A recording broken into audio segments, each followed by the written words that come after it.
one of the brothers keeps talking about the sun and Ra, and I was like, I really need to look into that, because I know sometimes if you don't get some puzzle pieces from somebody else, you can drive yourself crazy. So I'm going to give a go at it. So in Strong's 1053, Beth Shemesh, or Baeth is what it is, which is house. It's the house of the sun, Heliopos. It was a place dedicated to the worship or presence of the sun, common in Eastern cultures. Two can't be walking together lest they be agreed. So it played a role in the Bible, including the return of the Ark of the Covenant, which is also known as the Ark of the Testimony, us being walking books. So in Strong's 2775, caress is how you say that, potsherd, shard, earthenware, the itch, the sun, to scrape, to engrave, represents something broken or discarded. Broken pottery symbolizes destruction, judgment, or humidity. So, if you have a vase, and it's a beautiful vase, and it's so pretty, and you treasure it, then you break it. You accidentally, was dusting it off, and it slips out of your hand and hits the floor, and it breaks into pieces. Well, since you like the vase so much, you'll glue it back together. And even though you can't see the glue, if you use something like super glue, it disappears, but you can still see the cracks in the vase where it's broken. And it kind of lost its original beauty of it. And it's that way with, when you give somebody full trust right off the bat, because they've never done you wrong. But then when they betray you,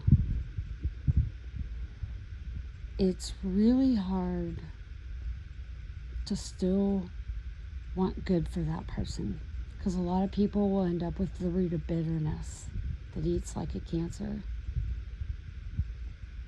and they won't lay it down and let it go and realize being made free means lay it down, leave it to God. It's not yours to carry. When we hold that, it causes against ease disease. So this was also the name of a gate at the city of peace. So if you think, if there's a gate, that's the entrance or the exit. Well, the gates of hell shall not prevail. That's what the Father promises. Okay?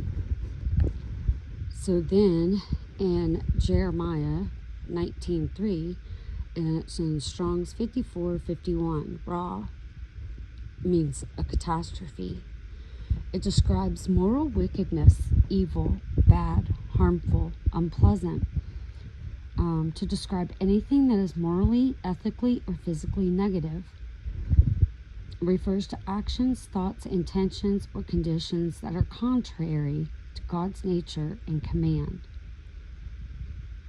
Love and peace surpasses all understanding. Anything that deviates from God's laws and commands was considered raw. Moral and physical evils often intertwined. Boy, isn't that the truth. So then we go to Strong's 4190. Paneros, it's evil, wicked, bad, malicious, slothful, to toil, to work hard, associated with chaos, disorder, and actions that disrupt societal harmony. That is against the Father's laws and commands. To love Him with all your heart, all your soul, all your mind, and to love one another. In Strong's 45:50, Sapros, rotten, useless, corrupt, depraved, to rot or decay, to destroy or corrupt. Seen as a fruit or object of trees, corruption and worthless speech and actions that are not beneficial or edifying. Fruit diseased or unproductive, symbolizing moral and spiritual decay. It's kind of like a tree when it gets damaged, and things will get lodged in there, whether fungus or bugs or whatever, and it'll get in there and it'll start rotting the tree out. And before you know it, the tree's so rotten, it's dead.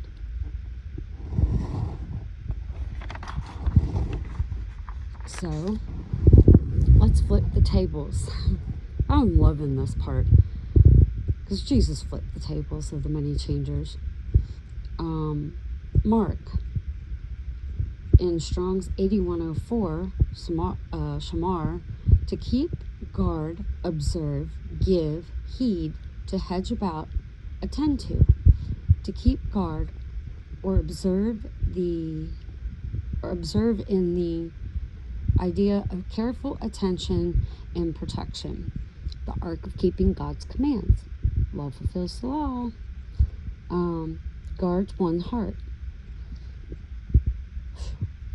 Boy, I should have learned that one a long time ago.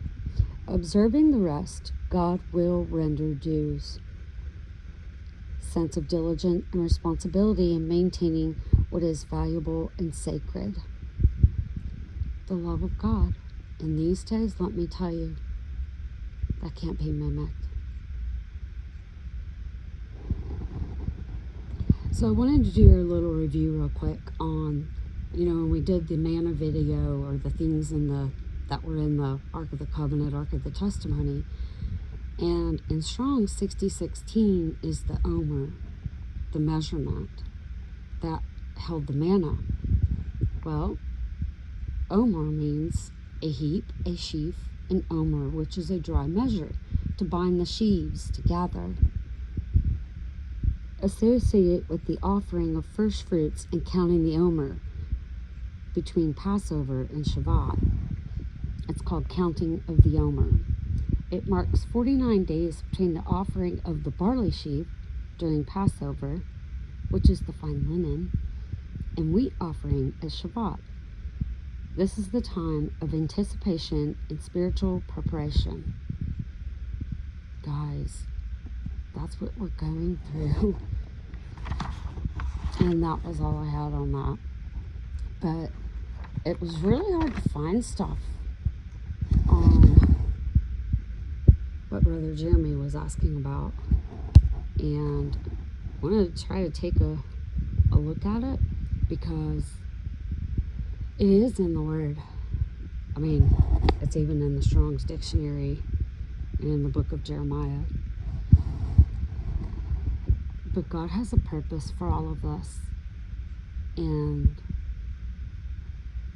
the last I checked, it is done, signed, sealed, and delivered. And God won't be mocked. We try to help people.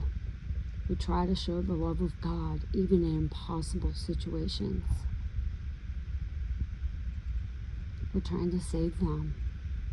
But a lot of times, they were so stuck in their mindsets. That's where they want to be. And we can't go against their free will. Sometimes you just have to let it ride out. And it was said to me a long time ago, if you love something, you'll set it free. If it returns, it's yours forever. I don't think there's any more truer words spoken.